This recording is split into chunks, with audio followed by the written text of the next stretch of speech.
नमस्कार, मैं प्रद्युमन जोशीला।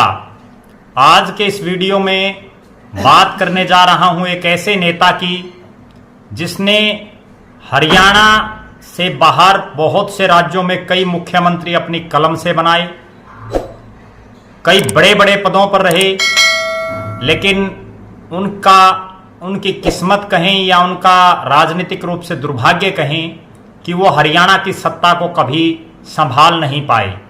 हालांकि 2 बार उनके पास ऐसे अवसर भी आए, लेकिन समय का फेर कहिए या उनकी बदकिस्मती कहिए कि प्रदेश की सबसे बड़ी सत्ता की जो चाबी है, सबसे बड़ी जो कलम है, वो उनके हाथ से आते आते फिसल गई। लेकिन वो नेता अब आने वाले 2 अक्टूबर को राष्ट्रपिता महात्मा गांधी जी और देश के प्रधानमंत्री रहे लाल बहादुर शास्त्री जी की जयंती के अवसर पर हरियाणा का हार्ट कहे जाने वाले, हरियाणा की राजनीतिक राजधानी कहे जाने वाले जींद से एक ऐसी हुंकार भरेंगे जो 2024 के लिए निर्णायक होगी। निश्चित रूप से अगर यूं कहूं कि वो नेताजी उस दिन ऐसा फैसला ले सकते हैं जो 2024 में प्रदेश की राजनीति के लिए निर्णायक साबित हो सकता है। मैं बात कर रहा हूं उस नेता की जिसको राजनीति विरासत में मिली, जिसका ना केवल जिनके परिवार का हरियाणा प्रदेश, भारत देश, बल्कि संयुक्त जो भारत था जिसमें पाकिस्तान भी शामिल था, बांग्लादेश भी शामिल था, और उसमें भी और आज़ादी से पहले भी और आज़ादी से के बाद भी जिसके परिवार का आज तक राजनीतिक रूप से, सामाजिक रूप से एक बहुत बड़ा नाम देश और प्रदेश ही नहीं दुनिया में भी लिया जाता है, वो नेता हैं चौधरी बीरेंद्र सिंह। चौधरी बीरेंद्र सिंह आने वाली 2 अक्टूबर को जींद में एक ऐतिहासिक कार्यक्रम करने जा रहे हैं जो निश्चित रूप से 2024 के लिए नई दशा और दिशा तय करेगा। हरियाणा प्रदेश की भी, ना केवल हरियाणा प्रदेश की बल्कि उत्तरी भारत की राजनीति को भी वो उनका जो फैसला होगा वो हिला करके रख सकता है। अगर मैं ये कहूं कि 2024 के लिए 2 अक्टूबर का दिन जींद की धरती और चौधरी बीरेंद्र सिंह के साथियों का जमघट निर्णायक होंगे तो कोई अतिशयोक्ति नहीं होगी। चौधरी बीरेंद्र सिंह किसान मसीहा सर छोटूराम के नाती हैं। सर छोटूराम ने भाखड़ा नांगल डैम को बनवाने का काम किया, जो उनकी दूरगामी और दूरदर्शी सोच का परिणाम है कि आज हरियाणा पंजाब की जो धरती फसलों से लहला रही है वो उन चौधरी छोटूराम की ही देन है। अगर भाखड़ा नांगल डैम का निर्माण ना होता तो हरियाणा और पंजाब की धरती उतनी उपजाऊ कभी नहीं होती। चौधरी छोटूराम के नाती के साथ साथ चौधरी बीरेंद्र सिंह के पिता चौधरी नेकीराम बड़े राजनेता रहे। नरवाना और उचाना के क्षेत्र में, जींद के क्षेत्र में उनका एक बहुत बड़ा नाम रहा, मंत्री रहे, विधायक रहे। उसके बाद चौधरी बीरेंद्र सिंह ने राजनीति का कहरा अपने पिता से सीखने के बाद वो युवा कांग्रेस के प्रदेश के अध्यक्ष रहे, मेन कांग्रेस के अध्यक्ष रहे, कांग्रेस पार्टी के राष्ट्रीय महासचिव रहे, हिसार से सांसद रहे लोकसभा के चौधरी ओम प्रकाश चौटाला को हरा करके, जो पूर्व मुख्यमंत्री हैं, राज्यसभा के सांसद रहे, कई बार उचाना से विधायक रहे। उनकी खुद की धर्मपत्नी श्रीमती प्रेमलता जी उचाना से विधायक रही। वो प्रदेश सरकार में मंत्री रहे, वित्त जैसे अति महत्वपूर्ण विभाग जो मुख्यमंत्री के बाद दूसरे नंबर के विभागों में शामिल है उसके वो मंत्री रहे। और एक वो दौर था जब 1991 में राजीव गांधी जो देश के प्रधानमंत्री थे उस समय के, उनसे निकटता के चलते चौधरी बीरेंद्र सिंह के नेतृत्व में प्रदेश में चुनाव लड़ा गया और चौधरी बीरेंद्र सिंह को मुख्यमंत्री के चेहरे के रूप में प्रोजेक्ट किया गया। लेकिन ये उनका दुर्भाग्य कहें, राजीव गांधी के आकस्मिक निधन के चलते वो कुर्सी उनको नहीं मिल पाई। इससे पहले चौधरी बीरेंद्र सिंह का इंदिरा गांधी जी के परिवार के साथ श्रीमती इंदिरा गांधी जी, उनके बेटे संजय गांधी जी या राजीव गांधी जी, उन सब के साथ बड़ा गहरा पारिवारिक रिश्ता उनका हमेशा से रहा है। इसके बाद एक मौका उनके पास 2005 में भी आया, जब वो उचाना से विधायक चुने गए और उस दौर में चौधरी भजनलाल को हटा के बजाय चौधरी भूपेंद्र सिंह हुड्डा को मुख्यमंत्री बनाने में उनका बड़ा योगदान रहा। हालांकि वो खुद भी मुख्यमंत्री की रेस में थे, लेकिन अंतिम समय में वो जो है बाल बाल पिछड़ गए। इसके बाद चौधरी बीरेंद्र सिंह ने फिर भी पीछे मुड़ करके नहीं देखा, उनको राज्यसभा में भेजा गया। कांग्रेस पार्टी ने कई राज्यों का उनको प्रभारी महासचिव बनाया। अपनी कलम से उन्होंने लगभग आधा दर्जन से ज्यादा नेताओं को मुख्यमंत्री बनाने का काम किया। चौधरी बीरेंद्र सिंह उसके बाद कांग्रेस में चूंकि उनको जो है ये दिखाई देने लग गया था कि यहाँ चौधरी भूपेंद्र सिंह हुड्डा का आधिपत्य बहुत ज्यादा स्थापित होता जा रहा है, क्योंकि डॉक्टर मनमोहन सिंह की सरकार में भी एक वो समय आया था जब उनको कैबिनेट मंत्री केंद्र सरकार में बनाने का ऑफिशियल लेटर तक उनके पास आ गया था। उनके समर्थक उनकी कोठी पर जो है हुजूम लग गया था, लेकिन अंतिम मिनटों में उनका नाम कट गया, जिसके बाद उनका दिल सा टूट गया कांग्रेस से। और फिर उन्होंने जो है 2014 के लोकसभा चुनाव से पहले कांग्रेस को छोड़ करके भारतीय जनता पार्टी में वो शामिल हो गए। इसके बाद उनको दोबारा से राज्यसभा का सदस्य बनाया गया। केंद्र सरकार में बड़े भारी भरकम जो मंत्रालय हैं, चाहे वो इस्पात मंत्रालय हो, चाहे वो ग्रामीण विकास मंत्रालय हो, उनका कैबिनेट मंत्री बनाया गया।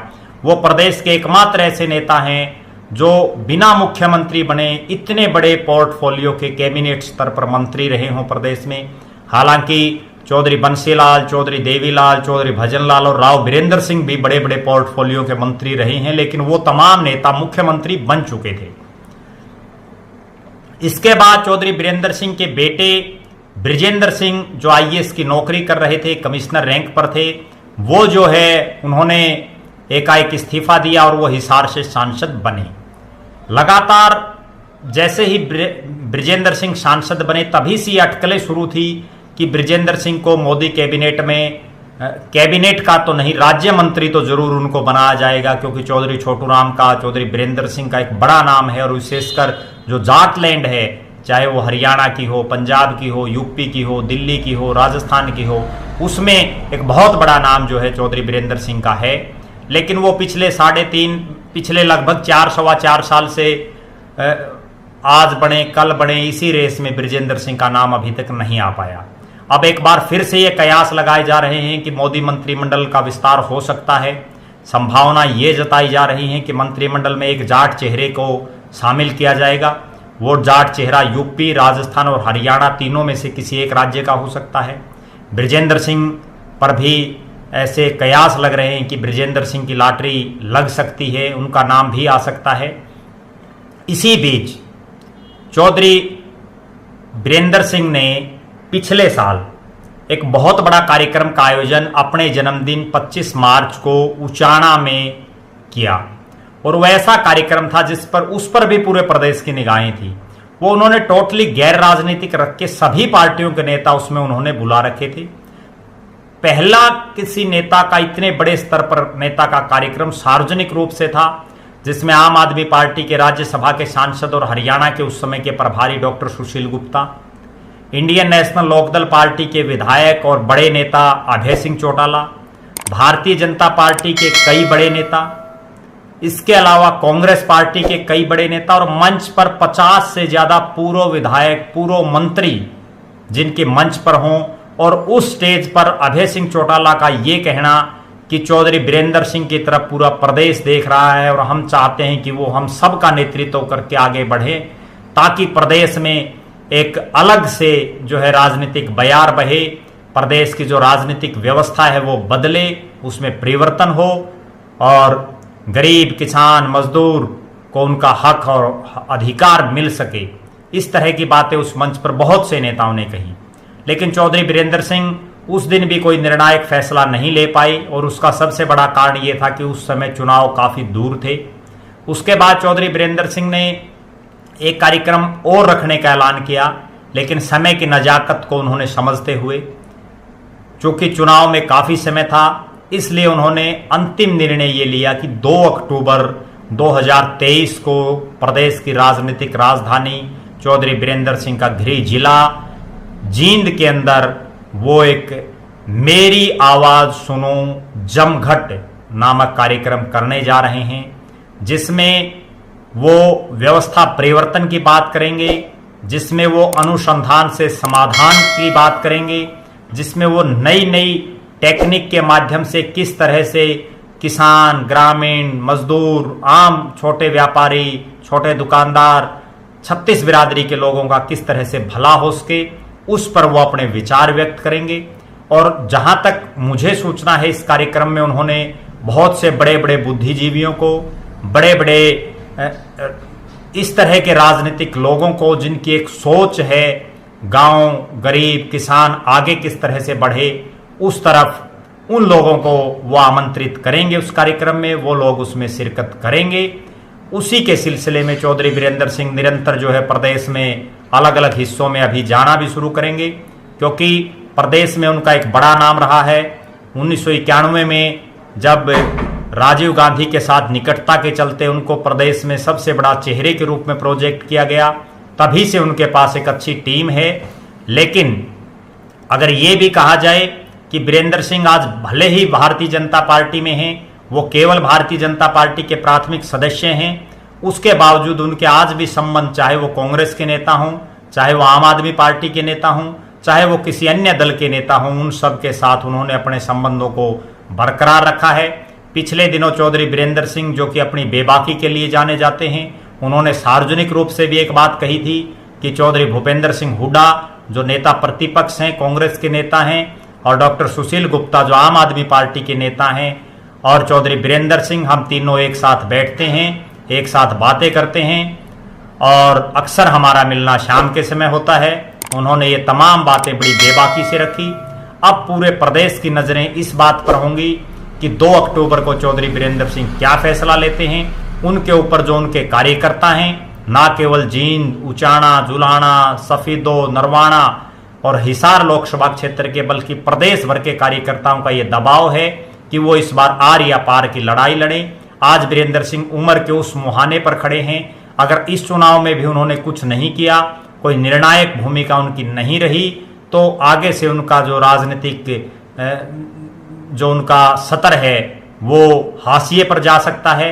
इसलिए उनको हर हालात में 2 अक्टूबर को ऐसा निर्णायक फैसला लेना होगा जिससे 2024 के लोकसभा और विधानसभा चुनाव में उनके जो कार्यकर्ता हैं और प्रदेश की जो जनता उनकी तरफ एक आशा और उम्मीद की लगाए बैठी है, वो कम से कम एक सुखद फैसले से खुश हो। इस तरह का फैसला चौधरी बीरेंद्र सिंह को लेना होगा। उन्हें ना केवल अपना बल्कि अपने सांसद बेटे बृजेंद्र सिंह का भी राजनीतिक भविष्य देखना होगा कि उनका राजनीतिक भविष्य भारतीय जनता पार्टी में सुरक्षित है या कांग्रेस पार्टी में सुरक्षित है या किसी अन्य दल में सुरक्षित है। वो घर वापसी करते हैं या हृदय परिवर्तन करते हैं या जहां वो बैठे हैं वहीं रहते हैं, ये तो 2 अक्टूबर को ही पता चल पाएगा। हालांकि चौधरी बीरेंद्र सिंह के इस कार्यक्रम को लेकर के ना केवल भारतीय जनता पार्टी की नजरें हैं, बल्कि तमाम जो अन्य दल हैं प्रदेश के, उनकी भी नजरें इस 2 अक्टूबर को होने वाले मेरी आवाज सुनो जमघट कार्यक्रम पर लगी हुई हैं। निश्चित रूप से देखना यह है कि वो क्या फैसला लेते हैं। भविष्य के लिए चौधरी बीरेंद्र सिंह को बहुत बहुत शुभकामनाएं। आप लगातार हमसे बने रहें।